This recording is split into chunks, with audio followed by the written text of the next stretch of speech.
Kohtumisel Kohtla-Järvel asuva ettevõtte Nitrofert esindajatega sai vahetu ülevaate ees olevate koondamistega seotud olukorrast. Koondamistega kaasnevad probleemid on lahendatavad ning riik on valmis koondatavaid inimesi igakülgselt aitama.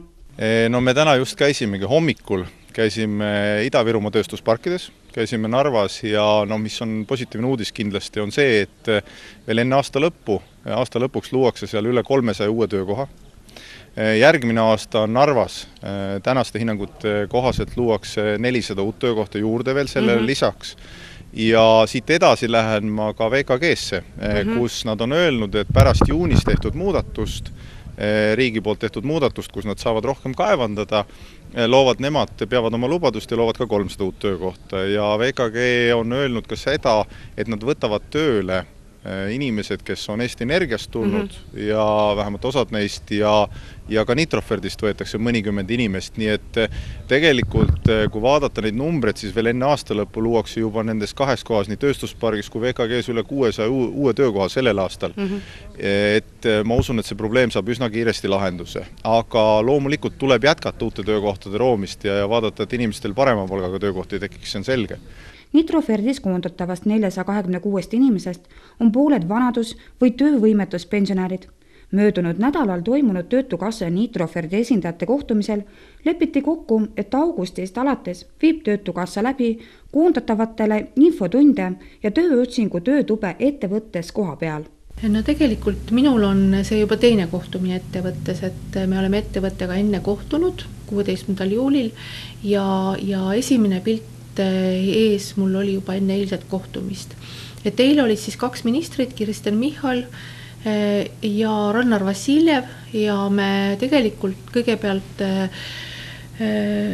tutvusime ettevõttega, tegime väikse ekskursiooni ja ettevõtte juhtkond siis valgustas meile situatsiooni, miks nii on juhtunud ja kui palju on neid inimesi, kes võivad ilma tööta jääda. Seejärel me siis arutasime seda teemat, et kuidas edasi, väga palju rääkisime sellest, kuidas Töötukassa saab aidata, kuna me oleme ettevõttega juba nagu korra kokku saanud, siis nendel on esimene teadmine selle kohta olemas ja rääkisime siis sellest üldse, et kas see tehas võiks kunagi võib-olla töötama hakata või millised on perspektiivid, et seda praegu hetkel ei ole teada ja seetõttu ka see koondamisotsus tuli, et ei ole teada, kas ja millal avatakse. Ja rääkisime Ida-Viru tööturu olukorrast üldse, Töötukassa võimalustest päris palju ja vastasime üksteise küsimustele, et väga selline asjalik ja töine õhkkond oli ja kõik osapooled said, ma usun, et oma küsimustele vastused hetkel.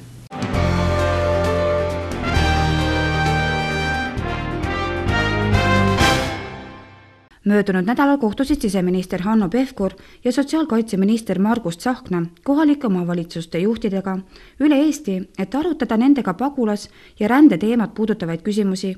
Kohtumised algasid 21. juulil kell 10 Jõhvis ja kell 15 Tartus ning 22. juulil kell 10 Pärnus ja kell 15 Tallinnas. Aruteludele oli registreerunud üle 100 maa, linna ja vallavalitsuse juhi. Me jõudsime peaaegu sinna, mida riikide valitsusjuhid leppisid kokku juuni lõpus. Elik maikuus tuli Euroopa Komisjon välja algatusega, et abistada väga suure rändekriisi ja rändesurve alla jäänud Itaaliat ja Kreekat ja teha siis ettepanek, et Euroopa riigid võiksid omavahel abistada suurusjärk 60 000 sõjapõgenikku ja me ei räägi siis majanduspõgenikest, aga ma kohe sinna jõuan. Ja ma natukene räägin seda tausta üldiselt ka, et tekiks natukene laiem pilt, et kus me maailmas üldse oleme, mis seis meil on. Ma ei võta kaua, aga lihtsalt, et me saaksime nagu aru, et millega me täna tegelikult. Kes on pagulane? Pagulaseks me saame nimetada neid inimesi, kes Genfi 51. aasta konventsiooni alusel on saanud siis pagulasseisundi ja põhiline, mis siin on, millele ma tähelepanu juhin, ongi see, et on põhjendatud tagakiusu kartus rassi, usu, rahvuse, ühiskondliku rühmitusse kuulumise või poliitilise meelsuse alusel. Ja me ei räägi majanduspõgenikest. Kui meediapilt on näidanud peamiselt siis laeva pealt maha tulevaid minu ja Marguse vanuseid täisjõus mehi, siis teoreetiliselt võivad nad olla sõjapõgenikud.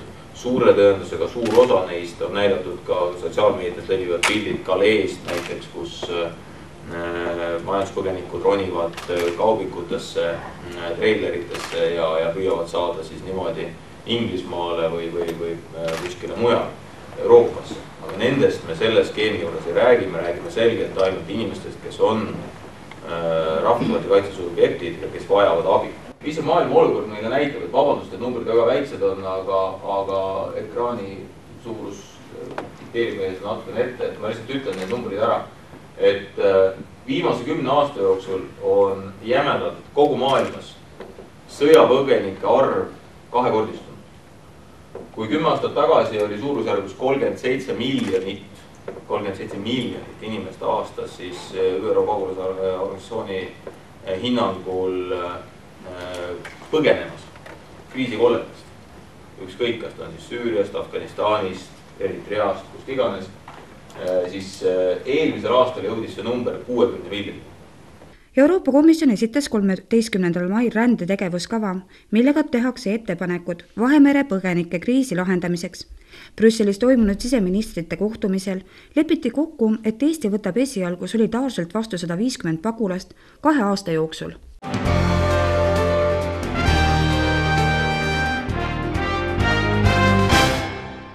Valitsus kiitis heaks Eesti-Vene programmi aastateks 2014–2020, mille eesmärgiks on piiriäärsete regioonide arengu toetamine ja konkurentsivõime tugevdamine. Eesti ja Venemaa programmi raames on kokku lepitud 5 suuremahulises ühisprojektis. Eelmisel programmiperioodil said rahastuse Narva ja Ivangorodi piiripunktide mahukad ehitus- ja arendustööd, tänu millele paraneb piiripunktide läbilaskevõime ja piiriületus muutub mugavamaks. Algaval programmiperioodil on plaanis suunata märkimisväärseid investeeringuid läbipaistvuse parandamiseks ka Koidula ja Luhamaa piiripunktides. Samuti on kavas Narva Ivangorodi promenaadide ning kindluste rekonstrueerimine, Saatse grupa teelõigu korda tegemine ning väikesadamate võrgustiku edasiarendamine Peipsijärve piirkonnas Eestis ja reoveepuhastusseadmete paigaldus Pihkva oblastis. Vastavalt piiriülese koostööprogrammi dokumendile toetatakse Euroopa naabruspoliitika rahastamisvahenditest Eesti-Vene programmi 16,8 miljoni euroga. Lisaks sellele kavandab Eesti 8,4 miljoni euro suurust lisarahastust proportsionaalselt Vene Föderatsiooni rahastusega. Täiendav rahastus suunatakse riikide vahel kokku lepitud strateegiliste suuremahuliste projektide toetamiseks. Eesti-Vene programmi eesmärk on piiriülese regionaalse, majandusliku ja sotsiaalse arengu edendamine ning ühiste keskkonna, tervishoiu ja turvalisuse kitsaskohtade parandamine. Programmi prioriteetideks on ettevõtluse ja väikeste ning keskmise suurustega ettevõtete areng, piirihalduse ja mobiilsuse suurendamine, keskkonnakaitse ning kohaliku ja piirkondliku haldusvõime tõstmine. Järgmise sammuna esitab Eesti programmi Euroopa Komisjonile heaks kiitmiseks.